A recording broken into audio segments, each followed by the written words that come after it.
হ্যাঁ, ঠিকই ধরেছো। তাছাড়া ঘুম হবে কি করে বলো? আমার বাড়িতে যে ছোট্ট রাজপুত্র আসছে। তা অবশ্য ঠিক।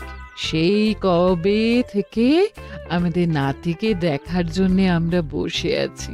আচ্ছা গোপাল, তুমি এইবারে রওনা দাও, বেশি দেরি করো না, জাহাজ ঢুকবার সময় হয়ে এলো। আপনি কিচ্ছু চিন্তা করবেন না মহারাজ, আমি একদম সযত্নে আপনার নাতি ও বৌমাকে রাজপ্রাসাদে নিয়ে আসব। গোপাল, মুজে পেতে কোনো রকম অসুবিধে হবে না। মনে আছে রানীমা? এখন তাহলে আসি।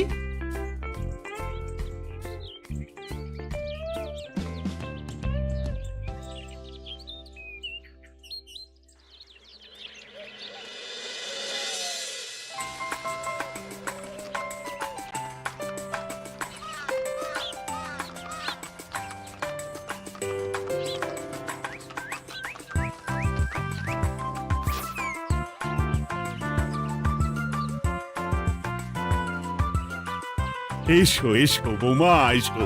আরে আমার নাতি বাবুজি। বৌমা, পথে আসতে কোনো কষ্ট হয়নি তো? এইটুকু পথ আসতে কোনো রকম কষ্ট হয়নি মা। গোপাল কাকা এত ভালো যে কি বলবো। যাক যাক, গোপাল তাহলে আরো একবার আমার মান রাখলো। যতদিন গোপালের ধরে থাকবে তার প্রাণ, সে ততদিন মহারাজের রাখবে যে মান। হ্যাঁ মহারাজ, আমি থাকতে আপনি একদম চিন্তা করবেন না মহারাজ। বেশ বেশ বেশ। আমি তাহলে এখন আসি, কেমন? আরে আরে, কোথায় যাচ্ছ গোপাল? একেবারে মধ্যাহ্ন ভোজনটাও সেরে যাও। ও, ভোজনের ব্যবস্থা আছে? তাহলে তো থাকতেই হবে। ওই ভোজনের কথা শুনেই গোপালের জিভের ওজন বেড়ে গেল। তুমি থামো তো মন্ত্রী, আসলে আজ বিকেলেই আমাদের কুল গুরুদেব আসছেন। তোমরা সবাই থেকো, আজকেই নাতি বাবুর অন্নপ্রাশনের দিনটা স্থির করে নেব। এ তো বেশ ভালো কথা। বেশ তাহলে, বেশ ভালোই হলো। রোজ বাড়িতে খেতে খেতে জিভে একেবারে চড় পড়ে গিয়েছিল। বহুদিন পরে রাজবাড়ির পোলাও কোরমা খেয়ে পেট ভরাবো।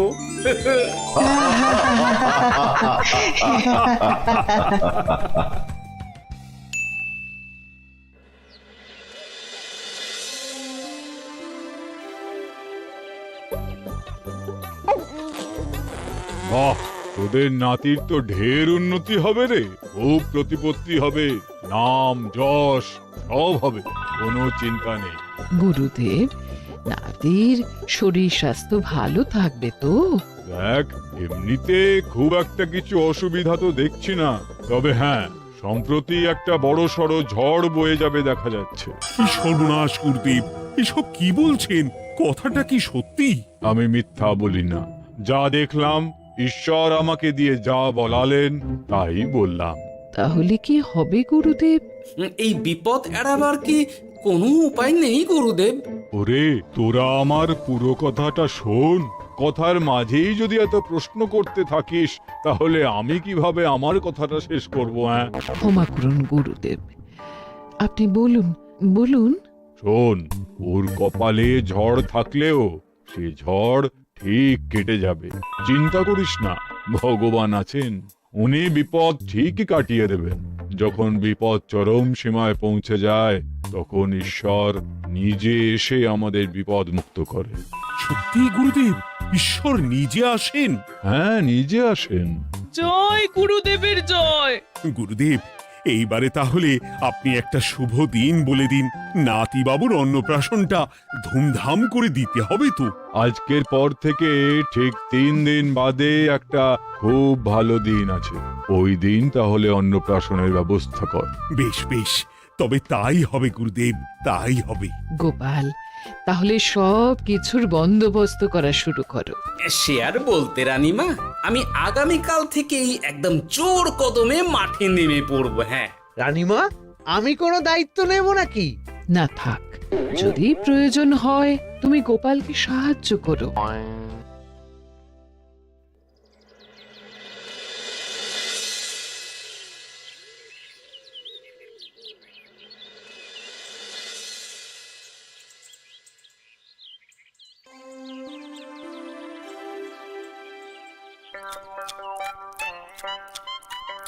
অপূর্ব হয়েছে রান্নাগুলো। সুযোগ পেয়েছে একেবারে 3 দিনের খাওয়া খেয়ে নিচ্ছে। সুযোগ কি কেউ ছাড়ে মন্ত্রী মশাই? এই আপনি বলুন না, যখনই সুযোগ পান কোষাগার থেকে একেবারে থলি ভরে ভরে মোহর সরিয়ে। থাক, মুখ বন্ধ করো। আমার ঘাট হয়েছে বলাটা। তুমি বাবু মন প্রাণ ভরে খাও, কেমন? মহারাজ, এই রকম একটা খুশির দিনেও আপনার মুখে হাসি নেই কেন? আসলে নাতিবাবু তো আর 2-1 দিন পরেই চলে যাবে, সেই কারণেই মনটা বড্ড ভারাক্রান্ত হয়ে রয়েছে। তা তো ঠিকই, আমাদের ছেলেটা আসতে পারলো না। যাও বা নাতি এলো, তাও তো এই কটা দিন কি আনন্দেই না কাটলো। আচ্ছা রানী, আমরা যদি আমাদের কাছে আরো কদিন নাতিবাবুকে রেখে দিই তাহলে কেমন হবে? মানে বৌমাকে তো ফিরতেই হবে। বিদেশে আমাদের খোকার কত কাজ বলো তো। আরে বাবা, বৌমা না হয় ফিরে গেল, নাতিবাবু কদিন আমাদের কাছে থেকে গেলে কি এমন হবে? কিন্তু দেখো না বৌমা, আমাদেরও তো একটু ইচ্ছে হয় নাতিপুতিদের নিয়ে খেলবো, আদর করব। দেখো না। ঠিক আছে, ঠিক আছে, আপনাদের কাছে আমার বাবু সোনাকে রাখতে আমার কোনো চিন্তাই নেই। ব্যাস, তাহলে তো মিটেই গেল। মহারাজ, নাতিবাবুকে কদিন এখানেই রেখে দিন, আমরা সবাই আছি, ঠিক কোলে পিঠে করে তাকে সামলে নেব। বাবা বাবা, গোপাল তোমার সব দিকে কান খোলা থাকে তাই না? মহারাজ, আমি হলাম ভাঁড়, তাই মাটির ভাঁড়ের মুখটা যেমন খোলা থাকে তেমন আমার কানটাও সব সময় খোলা থাকে, বুঝলেন?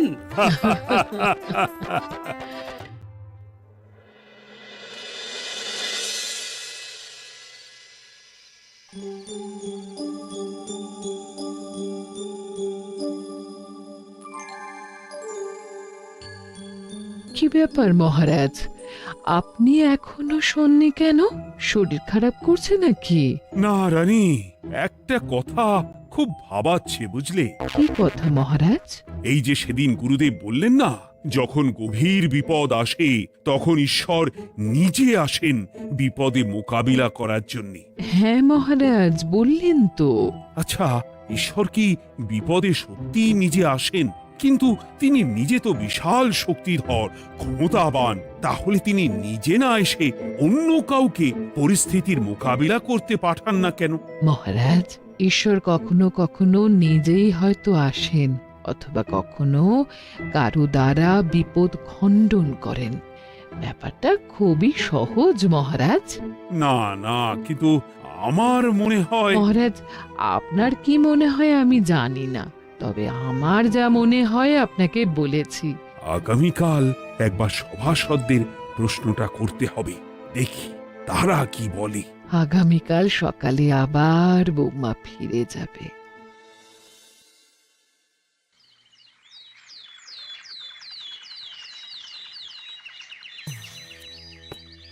আমি তাহলে আসি।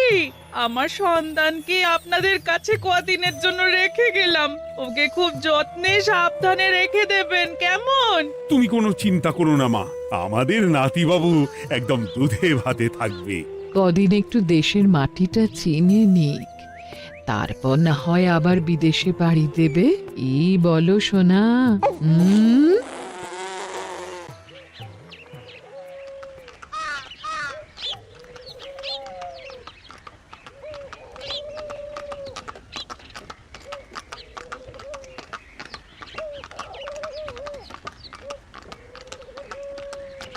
বৌমা তো চলে গেল, এইবারে তাহলে আমরাও যাই। আজকেও নিশ্চয়ই বৌমার ফিরে যাওয়া উপলক্ষে রাজসভা বন্ধ থাকবে। ভুলেও এই সব কথা ভেবো না মন্ত্রী, চলো এইবারে সবাই রাজসভায় চলো, তোমাদেরকে একটা খুবই গুরুত্বপূর্ণ প্রশ্ন করব। সেরেছে, মহারাজ আবার কি প্রশ্ন করবেন ভগবান জানে। সবাই রাজসভায় এসো।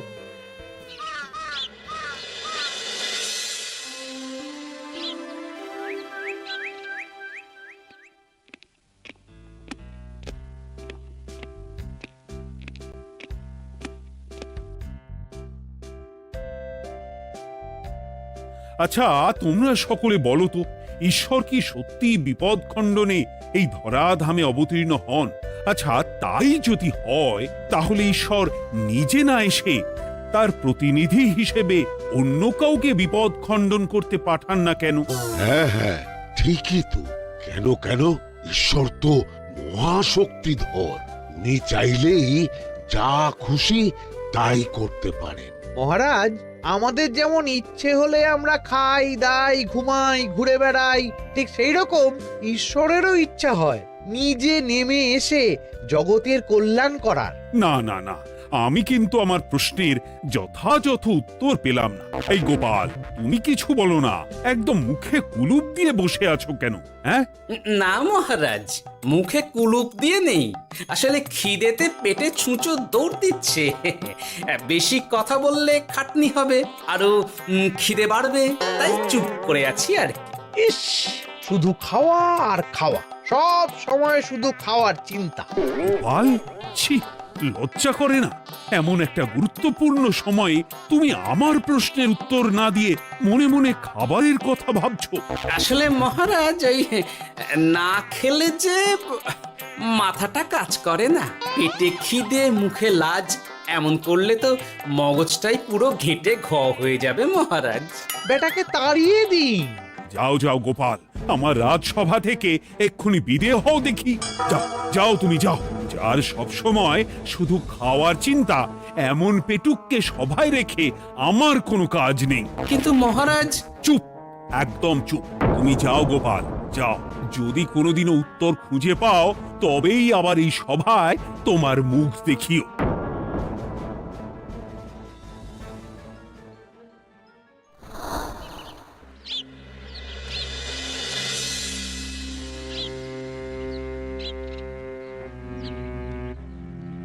মহারাজ যে এমন সামান্য কারণে আমায় রাজসভা থেকে বার করে দেবেন ভাবতেও পারিনি।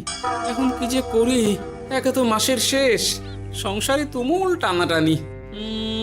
এক কাজ করি বরং, গিন্নিকে নিয়ে কদিন শ্বশুর বাড়ি চলে যায়, কদিন পায়ের উপরে পা তুলে আরাম করে আয়েশ করে দিন কাটাবো। হ্যাঁ, তাই করি।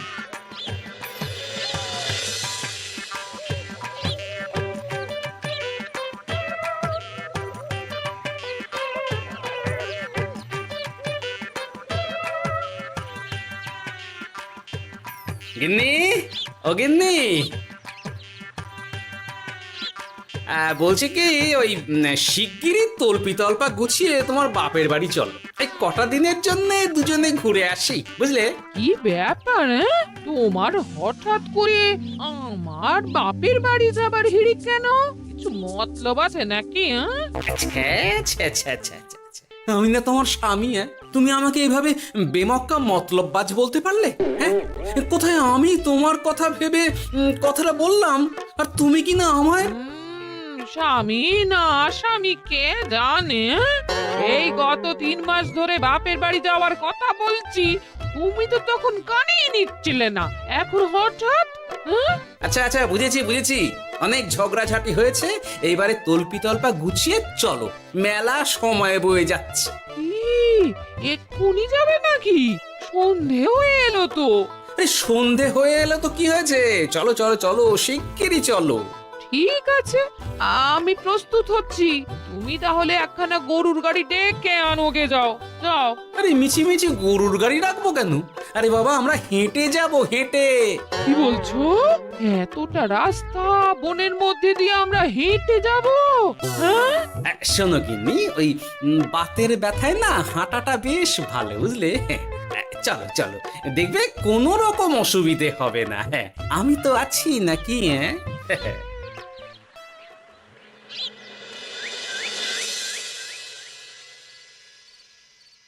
বাবা, হ্যাঁ, বনটা বেশ ঘন।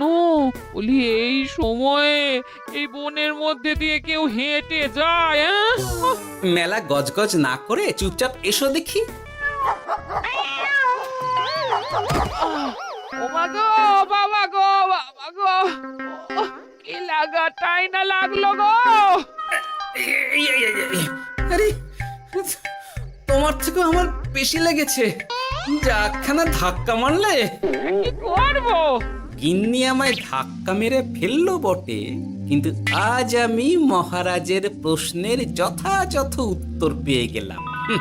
বেড়াল ছানাটিকে বাঁচাতে কোনো কিছু না ভেবেই কিভাবে বেড়ালটা ওই বাঘা কুকুরটার দিকে তেড়ে গেল।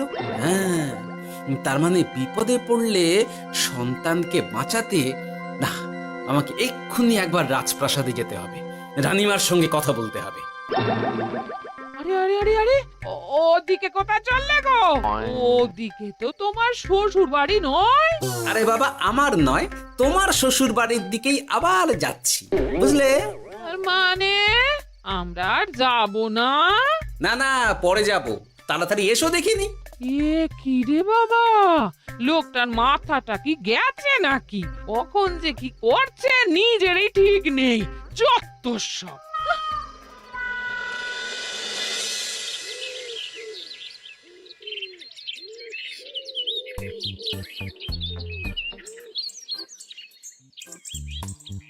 আরে গোপাল দাদা, তুমি এখন কি ব্যাপার গো? আমি একটু রানীমার সঙ্গে দেখা করতে চাই, খুব দরকার। কিন্তু এখন তো সকলে ঘুমাচ্ছে, তাই আমি তো এখন তোমাকে ঢুকতে দিতে পারবো না। আরে অযথা কথা না বলে পথ ছাড়ো, ভিতরে ঢুকতে দাও। গোপাল দাদা, তুমি এই সময় ওই ঢোকার জন্য অহেতুক জেদ করো না। তাছাড়া আমি যতদূর জানি তোমায় তো মহারাজ তাড়িয়ে দিয়েছিলেন, তাহলে আবার বহাল হব, চিন্তা করো না, দয়া করে এখন ঢুকতে দাও। গোপাল দাদা। আহ পেয়াদা, এই এই কি ব্যাপার? এত হইচই কিসের? কি হয়েছে? রানীমা, আমি আপনার সঙ্গে একটু কথা বলতে চাই, বিশেষ দরকার আছে। এসো এসো, ভেতরে এসো।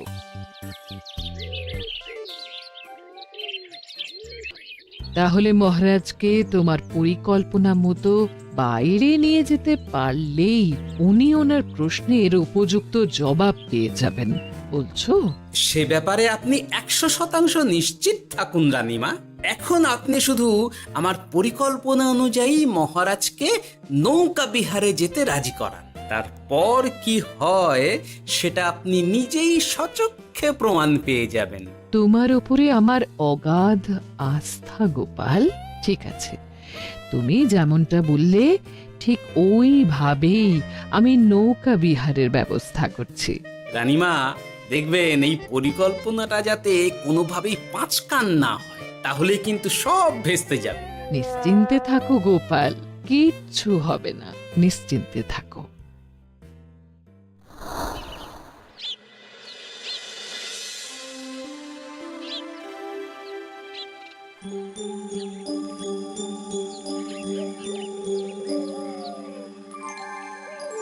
মহারাজ আবার বেজার ভোগ করে গেছেন। কি করব, আমি এখনো যে আমার প্রশ্নের উত্তর খুঁজে পাইনি। এইভাবে আপনি আর কতদিন মুখ ভার করে বসে থাকবেন শুনে? কি জানি, কিছুই আর ভালো লাগে না যে। বলছি শুনুন না মহারাজ, নাতিকে নিয়ে চলুন না, আমরা একটু নৌকা বিহারে যাই, তাহলে ওরও ভালো লাগবে আর আপনার মনটাও বেশ অন্যরকম হবে। ঠিক আছে, তাহলে চলো একটু নৌকা বিহার করে আসি।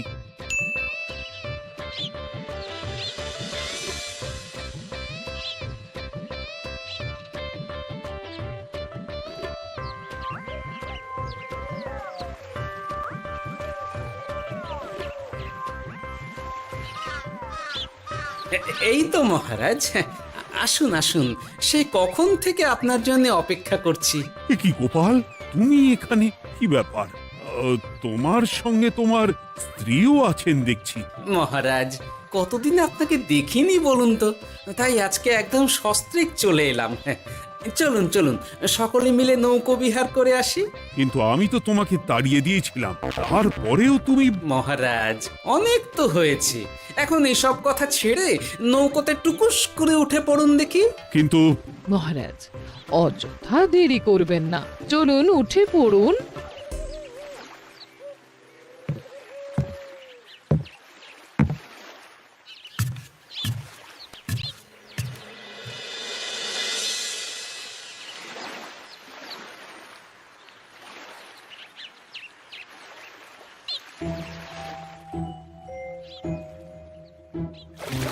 এ কি?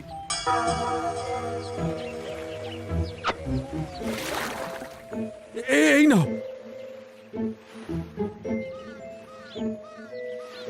দেখো দেখো, ও কোনো সাড়া শব্দ করছে না কেন? সারা শব্দ করবেন না মহারাজ। মানে এসব কি বলছো? এই পুটুলির ভেতরে তো আপনার নাতি নেই, এখানে নাতির বদলে রয়েছে একখানা খেলার পুতুল। এসব কি বলছো তুমি? এইটা যদি পুতুলি হয় তাহলে আমার নাতি বাবু কোথায়? হ্যাঁ, আপনার নাতি এইখানে একদম সুরক্ষিত অবস্থাতেই আছে। যাক বাবা, আমি যে কি ভয় পেয়ে গেছিলাম তার কি বলবো। কিন্তু রানী, তুমি আমার সঙ্গে হঠাৎ কেন এমন ছলনা করলে? হ্যাঁ, আমার কথাই মহারাজ, কেন? আসলে আমি আপনাকে এই ঘটনার মধ্যে দিয়ে আপনার প্রশ্নের আসল উত্তরখানা দিতে চেয়েছিলাম, তাই। গোপাল, কি বলতে চাইছো একটু খুলে বলো তো। আপনি জানতে চেয়েছিলেন যে ঈশ্বর যেহেতু বিশাল ক্ষমতাধর, তাই সন্তানের বিপদে তিনি নিজে না এসে অন্য কাউকেও তো তার প্রতিনিধি হিসাবে বিপদটা কাটাতে পাঠাতে পারেন। হ্যাঁ, কিন্তু তার সঙ্গে এই ঘটনার কি সম্পর্ক শুনি? মহারাজ, পুতুলটি যখন জলে পড়ে গেল তখন আপনি সেটিকে নিজের নাতি ভেবেই একবারও কারুর জন্য অপেক্ষা না করে, নিজের প্রাণের তোয়াক্কা না করে নাতিবাবুকে রক্ষা করলেন। মহারাজ, আমরা ঈশ্বরের মানব সন্তান, ঈশ্বর আমাদের সকলের হৃদয়ের ভিতরে বসবাস করেন, তাই বিপদ হলেই তিনি ছুটে আসেন, কখনো নিজে, আবার কখনো বা কোনরূপ প্রতিনিধি মারফত। তাই ভবিষ্যতে আর কোনোদিনও ঈশ্বর সম্পর্কিত কোনরূপ সংশয় মনে রাখবেন না, কেমন? সাধু সাধু, ধন্য তোমার বুদ্ধি হে গোপাল। সত্যি যেভাবে তুমি একটা ঘটনার মধ্যে দিয়ে আমায় আমার প্রশ্নের উত্তরটা ব্যাখ্যা সমেত, তার কোনো তুলনা হয় না। তোমার যে আর কিভাবে প্রশংসা করব তাই ভাবছি। মহারাজ, আমার আর প্রশংসা না করে ওই পেট পুরে একটু ভালো মন্দ খাওয়ান তো দেখি, তাহলেই হবে, আর কিচ্ছু চাই না। আচ্ছা আচ্ছা, বেশ বেশ, তাই হবে। আগামী 7 দিন তোমার সস্ত্রীক সহ রাজবাড়িতে দুবেলা আহারের নিমন্ত্রণ থাকলো, কেমন? ব্যাস, আর কি চাই?